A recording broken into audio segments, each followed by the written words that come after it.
یہ فرمایا کہ کچھ لوگ ایسے آئیں گے قیامت کے قریب جو حدیث کا انکار کریں گے. کیسے؟ فرمایا لا یوشک رجل شبعان علی عقیقتہ،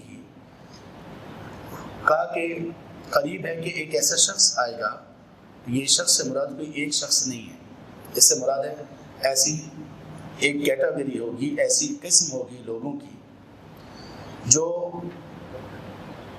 شبعان علی عقیقتہ، اپنے تخت پر، اپنی مسند پر، اپنے اسٹیج پر ٹیک لگائے ہوئے بیٹھا ہوگا پیٹ بھر کر.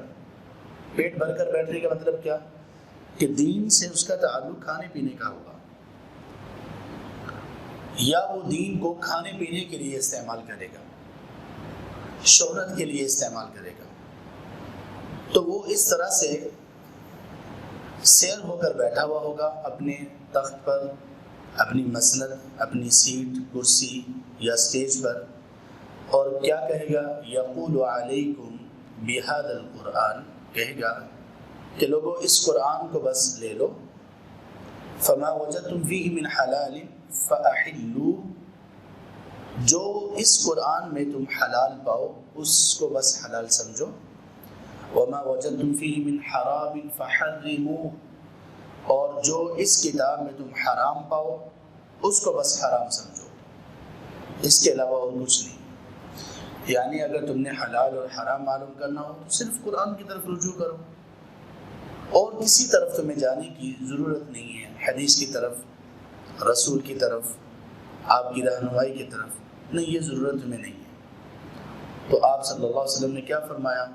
الا، خبردار، لا یحل لکم لحم الحمار الاہلی، تمہارے لیے گدھوں کا گوشت حلال نہیں ہے.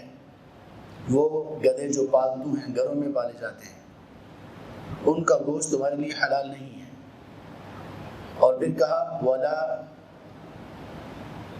کل ذی ناب من السبع، درندوں میں سے ہر وہ جانور، ہر وہ چار ٹانگوں والا درندہ جس کے دانت نوکیلے ہوں، جس کو کچلی والے دانت کہتے ہیں اردو میں، نوکیلے دانت، جیسے شیر کے ہوتے ہیں، چیتے کے ہوتے ہیں، جس جانور کے بھی ایسے دانت ہوں گے وہ تمہارے لیے حرام ہے.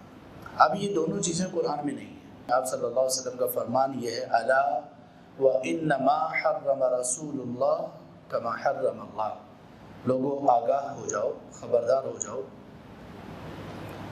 اللہ کے رسول صلی اللہ علیہ وسلم نے جو حرام قرار دیا ہے وہ بالکل اسی طرح سے ہے، اس کی حیثیت ایسی ہی ہے جیسی اس کی حیثیت ہے جو اللہ نے حرام قرار دیا.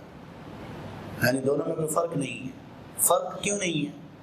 اس لیے کہ نبی بھی جس چیز کو حرام قرار دیں گے وہ کس کے کہنے پر دیں گے؟ اللہ کی وحی.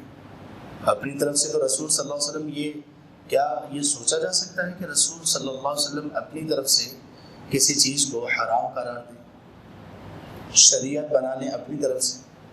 یہ قطعاً نہیں ہو سکتا.